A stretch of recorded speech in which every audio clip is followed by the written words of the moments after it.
Okay, final day revision then.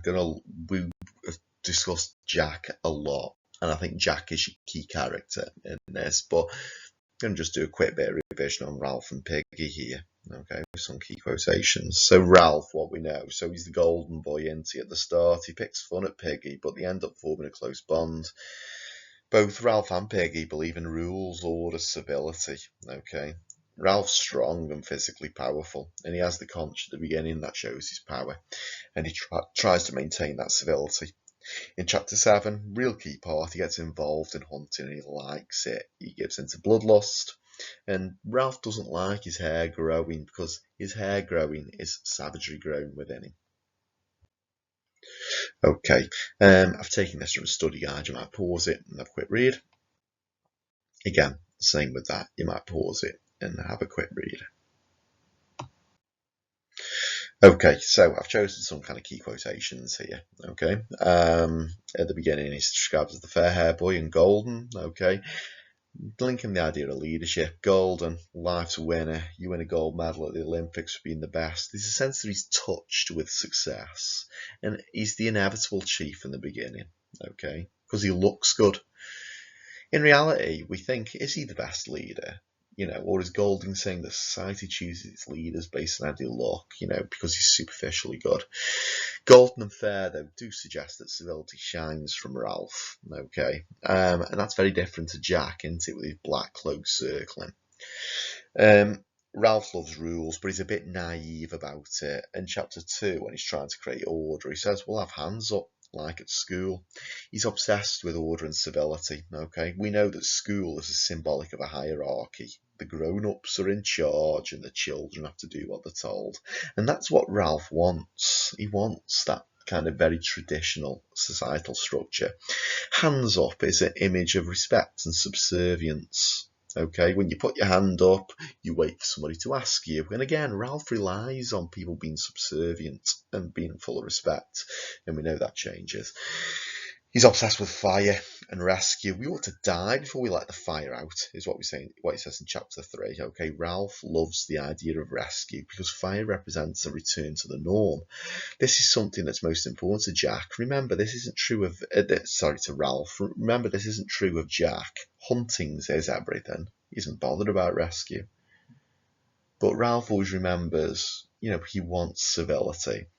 And when he says we ought to die, just the total importance of it, hyperbole, foreshadows the idea that Simon's going to die in the dark with no fire. Ralph and the conch are critical. If you're writing about Ralph in your exam, then you're going to be talking about the conch.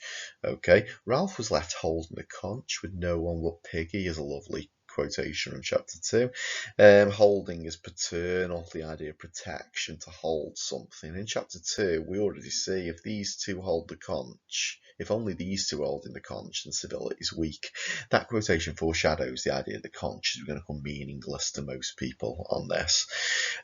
Like we said before, he doesn't like his hair growing. He would have liked to have a pair of scissors and cut his hair. He flung the mask back, cut his filthy hair back right to half an inch. Painted faces and long hair represent a descent into savagery in this text. Ralph's desperation for civility to return, okay? The fact that he doesn't want his hair to grow, does that show him as a good leader, or does it show him as a naive leader? That he's trying to wish that savagery didn't exist, but we know that it does. Filthy is an adjective, okay? The omniscient narrator, total hatred of what these boys have become. Chapter 7 with Ralph is really key, okay? He gets involved in the hunt and he nearly kills a pig.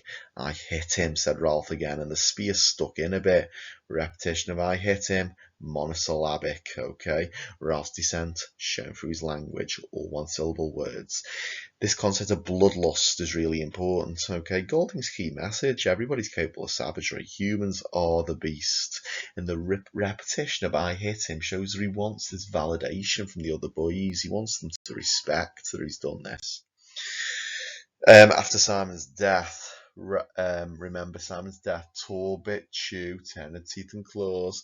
Ralph continued to rock to and fro. It was an accident, said Piggy suddenly. That's what it was, an accident. Rocking to and fro, the sense that this golden boy turns into a paranoid wreck, okay, that descends into madness and self-destruction, okay. In the circle that killed Simon, this shows a fear that he's the beast too, okay. Golding's message. Piggy tries to comfort him, saying it was an accident, but we get the sense that even Piggy doesn't truly believe that.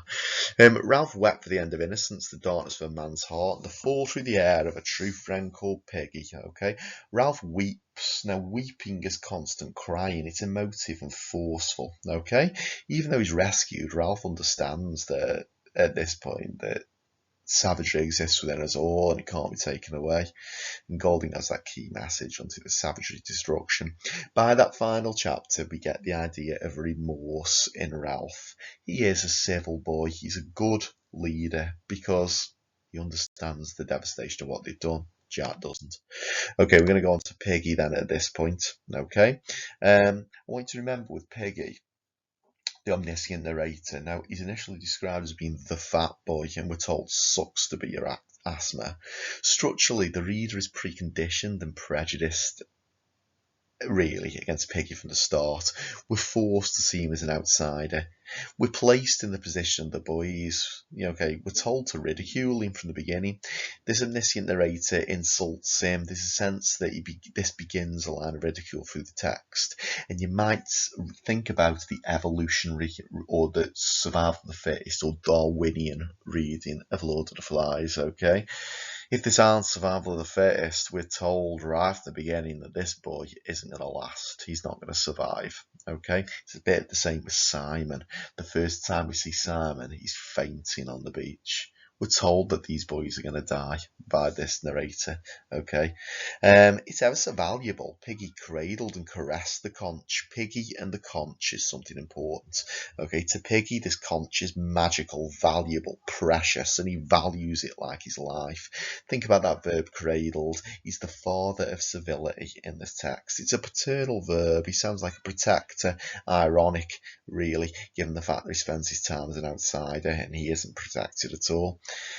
He's very matter-of-fact in the way that he talks. Now remember, he speaks in non-standard and colloquialised English, okay? And that makes him the outsider, but really he's the most intelligent. The plane was shot down in flames. Nobody knows where we are. We may be here for a long time. Piggy is a symbol of rationality. There's no euphemism in the way that he speaks. That sets him apart from Ralph. Golding suggests that in a place like this, brutal reality is what somebody needs. He's all-knowing. Piggy's able to foresee and see what's happened because in chapter 2 he's still got his glasses. Chapter 10, next quotation. Like kids, he said, acting like a crowd of kids. That's how he talks when he sees the little ones all running about instead of working. Okay, that's a simile. He's a bit of an old head. There's an irony that he berates these children for acting like children. Okay, you might see him as an allegory for people in the 20th century. Okay, the little ones are like these dictators who kind of run around like kids, and Piggy calls that out to you. What are we, humans or animals or savages? What's the grown-ups going to think? This questioning of Piggy shows his disbelief and his disgust about how things happen, okay? Note how he mentions grown-ups. Piggy is married a little bit to the concept of hierarchy, okay? He's the opposite of somebody like Jack, who's a bit of an anarchist.